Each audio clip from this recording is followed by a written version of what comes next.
오늘 레위기 1장 3절부터 17절까지 말씀을 가지고 번제에 관계된 첫 번째 말씀을 다루어 보고자 합니다. 레위기를 준비하면서 가장 어려운 점이 하나 있습니다.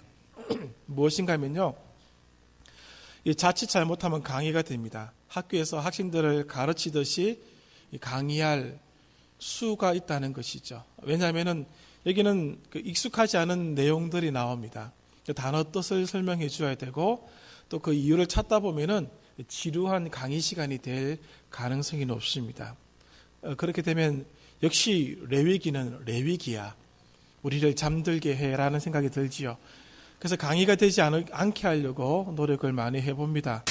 어떻게 될지 모르겠습니다만은, 그래서 이 레위기의 말씀을 전하면서 설교가 되게끔 하려고 노력을 좀 해보려고 합니다. 그래서 번제를 다루면서 본문을 통해서 오늘 번제라는 제목을 두었습니다만은 주변에 그렇게 실지 않았습니다만은 부제를 붙여 보았습니다. 회복되어야 할 것들, 회복되어야 할 것들, 그렇게 부제를 달고 한번 시작을 해보려고 합니다. 번제는 가장 기본적인 제사입니다. 번제, 소제, 화목제, 속건제, 속죄제, 이렇게 5개 제사가 있습니다. 그 중에서 이 번제가 가장 기본되는 제사입니다. 그래서 번제에 대해서 우리가 정확하게 이해를 하고 있으면은 나머지 제사를 이해하는 데 많은 도움을 받게 됩니다. 그래서 오늘 이 17절까지의 본문을 가지고 2번 혹은 3번 더 말씀을 드릴 계획을 가지고 있습니다. 이게 바라보아야 될 측면들이 많이 있는데 오늘 한 번 다 할 수가 없습니다. 그래서 몇 가지 측면에서 한 번 더 2번이나 정도 말씀을 드릴 생각을 가지고 있습니다. 그렇게 기억해 주시고, 인생에서 가장 먼저 회복되고 싶은 것이 있다면 무엇입니까? 지금 살아가면서 이것이 꼭 회복되었으면 좋겠다. 돈이 아니었으면 합니다. 사탄은 우리 머릿속에 돈이 최고다라는 생각을 집어넣습니다. 그래서 돈만 있으면 무엇이든지 가능하다는 생각을 하게 하지요. 그러나 그렇지 않습니다. 오늘날처럼 우리 각 가정을 다 생각해 보십시오. 오늘처럼 우리가 잘 살았던 시대는 없습니다. 먹고 입고 누리는데 사실 부족함 없지요. 그러나 문제는 줄어들지 않습니다. 온통 문제투성이죠.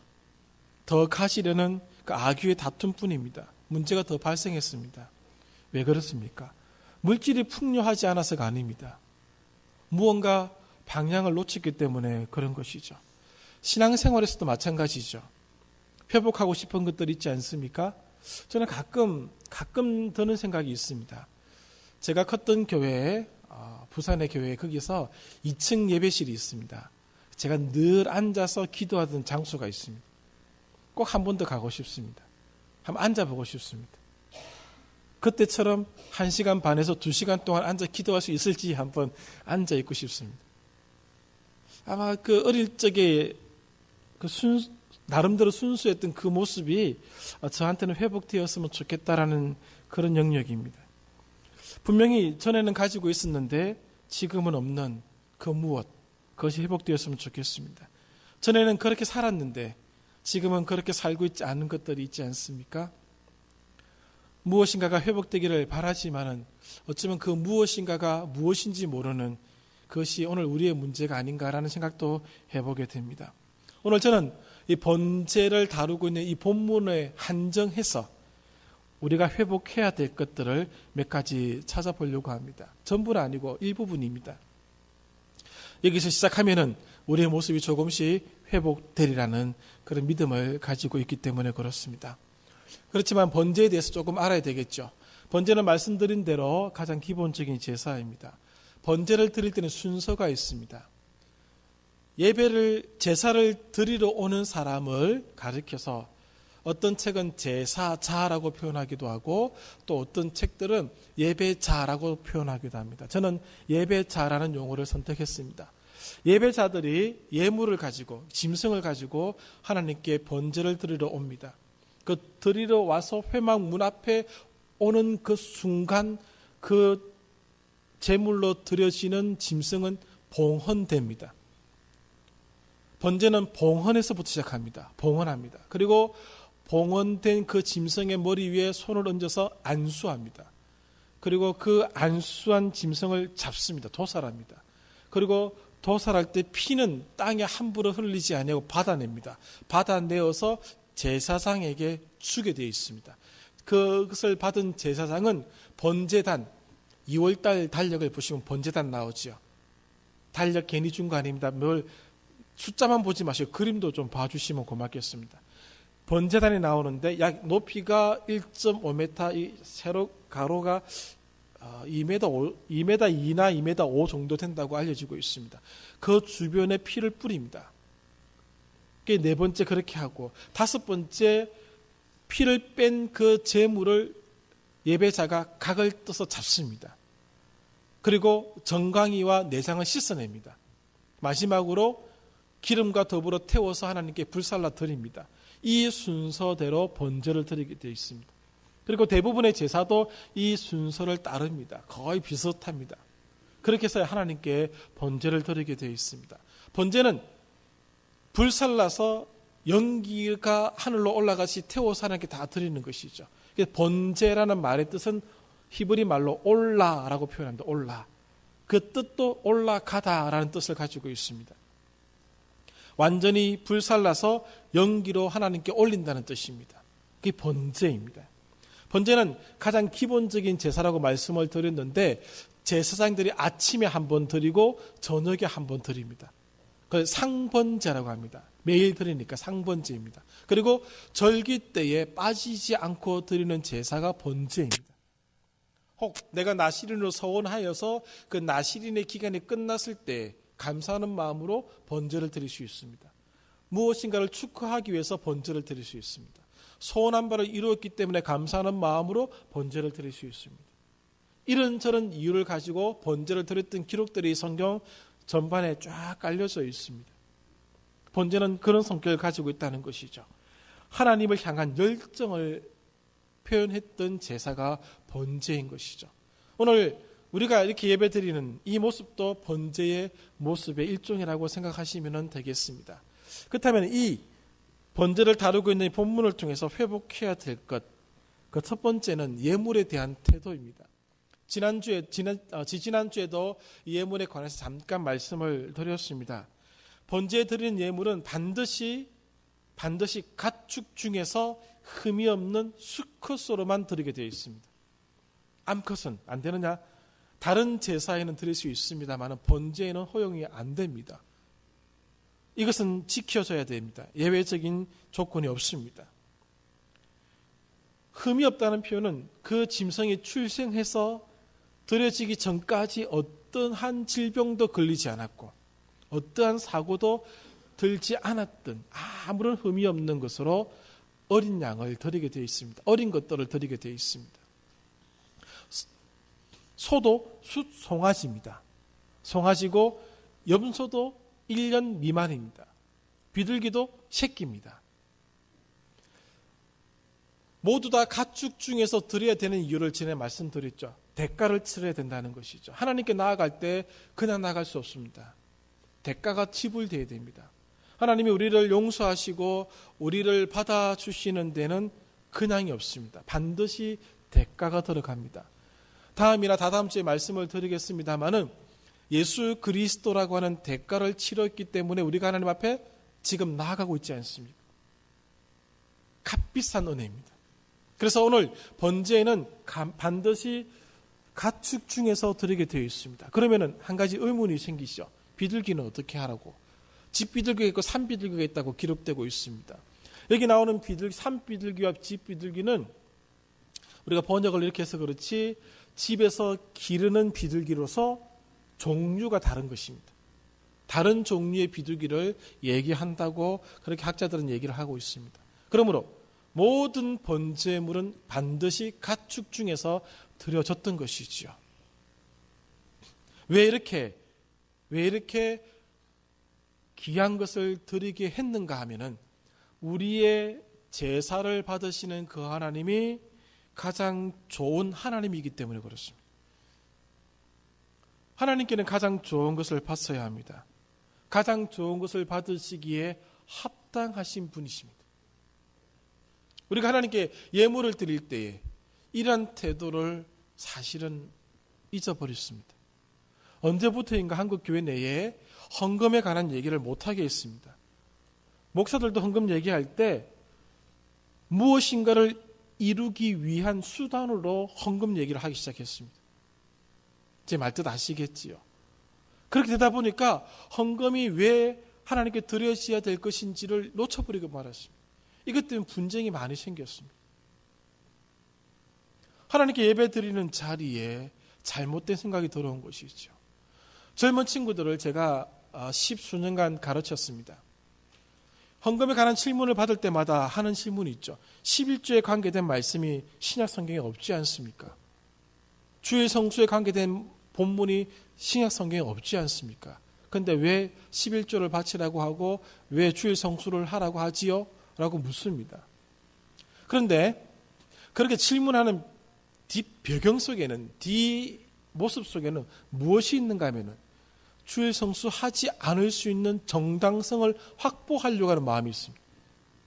11조를 드리지 않을 수 있는 정당성을 확보하려고 하는 마음으로 그 질문을 한다는 것입니다. 신약에는 11조와 주일 성수에 관계된 성경 구절은 없습니다. 그러나 충분히 유추해낼 수 있는 본문들은 너무나 많이 있습니다. 간단히 말씀을 드리면 이렇습니다. 여러분 산상수훈을 알고 계시죠? 5장부터 7장까지, 마태복음 5장부터 7장까지가 산상수훈입니다. 거기에서 예수님께서 말씀하시죠. 모세의 율법과 당신의 말씀을 비교하시면서 말씀하십니다. 옛사람에게 명한 바 살인하지 말라. 그러나 나는 너에게 명하노니 형제에 대해서 노하는 자마다 욕하는 자마다 살인한 것이다. 그렇게 말씀하시죠. 모세가 말씀하신 것은 이 정도의 폭입니다. 그래서 주님께서 말씀하신 폭은 이 정도입니다. 율법에서 요구하시는 영역은 이 정도면은 주께서 우리에게 요구하신 영역은 더 크다는 것이죠. 중요한 것은 11조를 해야 되느냐 하지 않아야 되느냐의 문제가 아닙니다. 하나님께 예물을 드리는 자의 태도에 달려 있다는 것이죠. 과부의 두랫돈을 말씀하시는 것을 기억하실 줄 압니다. 오늘 헌금에 대한 우리의 잘못된 생각을 오늘 우리가 회복해야 될 필요가 있습니다. 3절을 보십시오. 이런 표현이 나옵니다. 하반절에 여호와 앞에 기쁘게 받으시도록 드릴지니라. 이 말의 뜻은 예물이 하나님을 기쁘시게 해야 한다는 것입니다. 오늘 우리가 드리는 이 예물이 하나님을 기쁘시게 하는 표현이 되어야 한다는 것이죠. 꼼수를 부리고 드리지 않으려고 하고 감사가 없고 기쁨이 없는 예물을 드린다고 할 때 그것은 받아들이지 않는 것입니다. 왜 번제에서 수컷만 드리게 했는가? 그것은 수컷이 아마 값어치가 더 나가기 때문이라고 알려져 있습니다. 아무나 드릴 수 있는 것이 아니죠. 종자로 사용하는 동물입니다. 부자들만이 수송아지를 드릴 수 있습니다. 하나님께 예물을 드릴 때에 계산하지 마시기를 바랍니다. 왜냐하면 예물은 하나님으로부터 은혜를 이끌어내기 때문에 그렇습니다. 우리가 번제의 제물을 드릴 때에 하나님이 우리를 만나주시는 조건을 성립시키는 것이죠. 하나님을 만난다고 하는 것 자체가 은혜입니다. 그 은혜를 만족시키는 것이죠. 그 하나님을 만나는 조건을 만족시킴으로 하나님의 은혜를 누릴 수 있는 것입니다. 그런데 하나님을 기쁘시게 하지 않는 예물을 드린다면 하나님이 기쁘시게 우리를 만나 주시겠습니까? 그렇지 않습니다. 또 중요한 것이 나타납니다. 3절과 10절과 14절을 보시면 예물에 차등이 있음을 보게 됩니다. 지지난주에도 잠깐 말씀을 드린 것처럼 소, 양, 염소, 비둘기를 드리게 되어 있습니다. 이것은 번제를 드릴 때, 예물을 드릴 때 기쁜 마음으로 드릴 조건을 만족시키기 위해서 차등을 둡니다. 가난한 사람이 수송아지를 드릴 수는 없습니다. 부자가 비둘기를 드렸어도 안 됩니다. 자기의 형편에 맞게끔, 자기의 재산에 맞게끔, 자기의 능력에 맞게끔 하나님께 예물을 드려야 한다는 것이죠. 인색해서도 안 됩니다. 그리고 힘에 지나쳐서 드려서도 안 됩니다. 맞게 알맞게 드리라는 것이죠. 하나님은 재물의 가치를 따지지 않습니다. 수송아지를 드렸다고 해서 비둘기를 드린 사람을 무시하지 않습니다. 재물에는 차등이 있으나 하나님이 우리를 받으시는 데는 차등이 없습니다. 이렇게 차등을 두는 이유는 소재에서도 말씀을 드리게 되겠습니다마는 하나님은 그 누구의 재물도 감사와 기쁨으로 드릴 때 다 받아주신다는 전제가 깔려 있는 것입니다. 과부의 두렙돈 크게 보셨죠? 왜 크게 보셨습니까? 그의 마음을 보셨기 때문에 그런 것입니다. 가장 중요한 것은 드리는 사람의 마음에 기쁨이 있느냐 감사가 있느냐입니다. 하나님께 예물을 드릴 때 기쁘고 감사하는 마음으로 드려야 되는 것이죠. 오늘날 헌금이 그렇게 드려져야 됩니다. 감사의 마음이 들어가야 됩니다. 기뻐해야 됩니다. 오늘 그 정신이 사라졌습니다. 그 정신이 사라지고 수송아지를 누가 많이 드리느냐에 따라서 모든 것이 다 달라지고 있습니다. 잘못된 것이죠. 많이 드린다고 하나님이 더 큰 복을 주십니까? 그 예수님은 누가 보면 2장 23절인가요? 24절인가요? 예수님은 무엇을 드렸습니까? 예수님의 가족이 비둘기를 드릴 수밖에 없는 형편이었습니다. 하나님께 기쁜 마음, 감사하는 마음으로 예물 드리는 것을 회복해 주시기를 바랍니다. 예물에는 감사와 기쁨이 가득해야 됩니다. 형편을 벗어나지 마십시오. 다른 목적을 가지지 마시기를 바랍니다. 솔직히 말씀드려서 돈이 우리가 가지고 있는 감사와 기쁨을 빼앗아 가지 못하도록 하시기를 바랍니다. 번제는 하나님 앞에 생색 내기 위해서 드리는 제사가 아닙니다. 그러므로 예물은 하나님께 생색 내는 것이 아닙니다. 번제를 통해서 하나님을 만나는 조건을 갖추는 것이었습니다. 번제는 자발적인 제사입니다. 그러므로 드리는 사람도 기쁨으로 드려야 됩니다. 그래야지만이 하나님이 기쁨으로 그 예물을 받아주신다는 것입니다. 하나님은 차별하지 않습니다. 수송아지를 드릴 수 있는 자가 비둘기를 드리면 받지 않습니다. 이걸 거꾸로 하고 있습니다. 돈에 얽매여버리고 말았습니다. 예물은 그런 것이 아닙니다. 두 번째로 우리가 회복해야 될 것이 있습니다. 예배자로서의 태도입니다. 잠깐 말씀드린 것처럼 번제를 진행하는 과정에 7단계가 있습니다. 짐승을 고르는 사람도 예배자입니다. 짐승을 끌고 오는 자도 예배자입니다. 회막 문 앞에 데리고 와서 봉헌하는 자도 예배자입니다. 안수하는 자도 예배자입니다. 도살하는 자도 예배자입니다. 정강이와 내장을 씻겨내는 것도 예배자입니다. 예배자가 하는 일들이 많습니다. 제사장이 하는 일은 피를 받아서 번제단 주변에 뿌리는 것, 제물을 번제단 위에서 태우는 것, 그 두 가지 빼고는 다 예배자가 하는 것입니다. 오늘 예배는 숨는 것이 아닙니다. 강남에 큰 교회가 하나 있지요. 법원 앞에. 그 교회 한 10몇 년 전의 얘기입니다. 2, 3만 명 될 때의 얘기죠. 중동부에 제가 가르쳤던 청년 하나가 거기서 이제 봉사를 하고 있었는데 저한테 그런 말을 하더라고요. 목사님, 우리 중동부 교사가 모자랍니다. 지원하는 사람이 없습니다. 그런 얘기를 하더라고요. 야, 한 3만 명 되잖아. 없다는 거예요. 지금 다 숨습니다. 초대형 교회 맨 뒷자리에 숨어버립니다. 드러나지 않습니다. 숨고 자기를 감춥니다. 예배를 드리는 예배자는 구경꾼이 아닙니다. 오늘 번제를 보십시오. 거의 8할 이상을 참여하고 있습니다. 여러분, 예배자가 안수합니다. 제사장이 안수하는 게 아닙니다. 예배자가 도살합니다.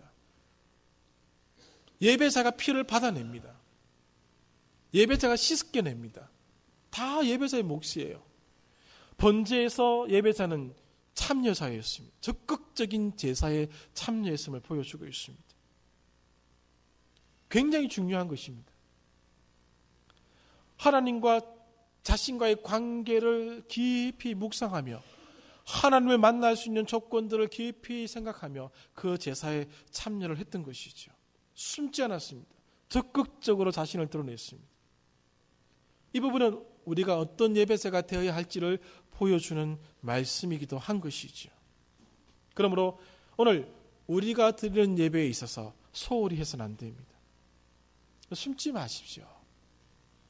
찬양 들 때도 자기가 할 수 있는 만큼 아름답게 찬양하시고 예배 드리는 태도를 갖춰야 됩니다.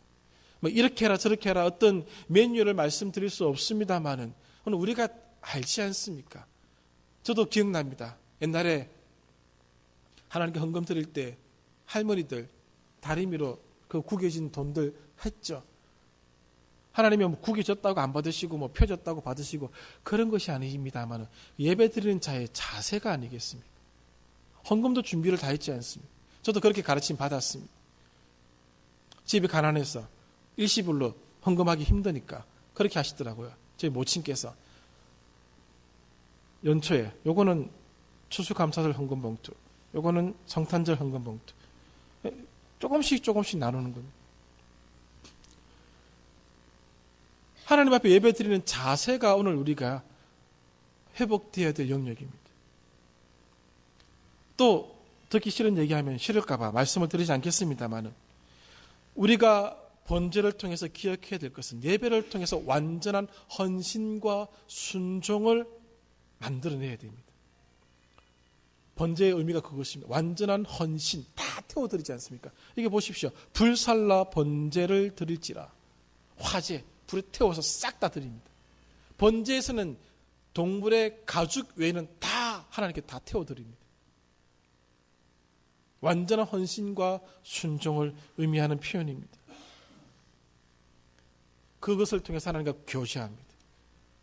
예배자로 앞에 나서야 됩니다.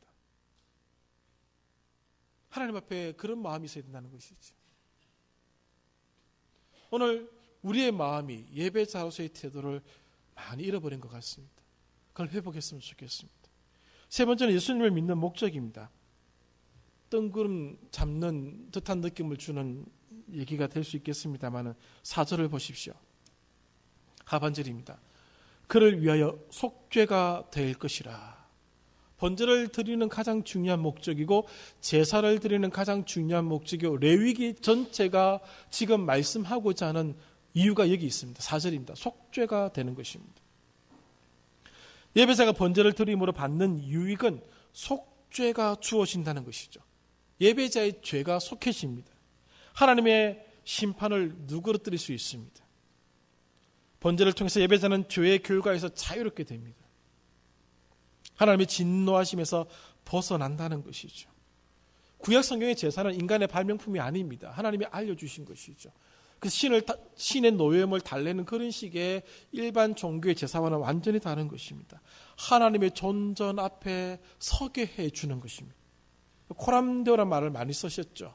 저는 어릴 때 제일 많이 들었던 단어 중에 하나가 코람데오. 하나님의 존전에 여호와 앞에서 하나님의 존전에 나아갈 수 있는 그 은혜의 자리를 허락하는 방법이 번제. 이것이 하나님께 향기로운 냄새로 받아들여진다고 3번이나 강조하여 말씀하고 있습니다. 이 번제를 통해서 예배자와 하나님과의 관계가 회복된다는 것입니다. 예수님을 믿는 목적이 무엇입니까? 이 속죄의 은혜를 누리는 것입니다. 이것이 우리의 삶에 충만하게 되는 것입니다. 그런데 예수 믿는 목적이 상실되었습니다. 이것 외에는 그 어떤 것도 그 앞에 들어와서는 안 됩니다. 언제부터인가 잘 먹고 잘 살고 잘 누리는 것이 예수님을 믿는 목적이 되었습니다. 그렇게 가르치는 사람들도 있습니다. 잘못된 가르침입니다. 하나님의 존전에 나아갈 수 있게 되었다고 하는 그것, 가장 값비싼 은혜입니다.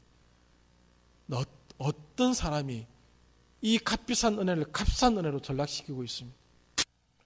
이 은혜를 물질화시키지 마시기를 바랍니다. 예수님 믿고 이 땅에서 성공을 기대해서는 안 됩니다. 성경은 그것을 가르치는 구절이 없습니다. 여러분 성령 충만해지고 싶습니까? 사도행전 7장을 읽어보십시오. 신구약을 다 통틀어서 그렇게 칭찬을 표현하는 사람이 없을 것입니다. 정말 성령 충만한 사람입니다. 그날 돌 맞아 죽었습니다. 오늘 우리가 뭔가 착각하고 있습니다. 예수 믿는 목적은 이 땅에서 우리가 목적한 바를 이루는 것이 아닙니다.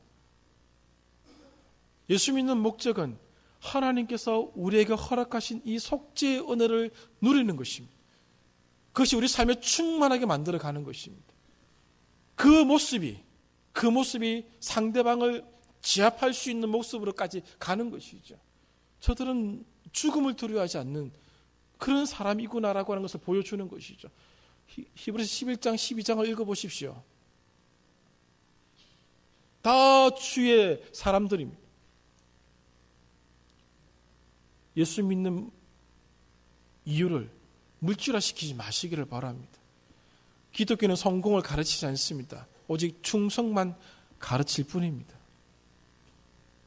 오늘 이것을 우리가 잃어버렸습니다. 회복해야 된다는 것이죠. 번제가 그것을 보여주고 있습니다. 번제를 드림으로 속죄함 받아서 하나님께 나아갑니다. 그 기쁨, 그 감사, 그 충만한 자리에 그가 이르게 되었다는 것이죠.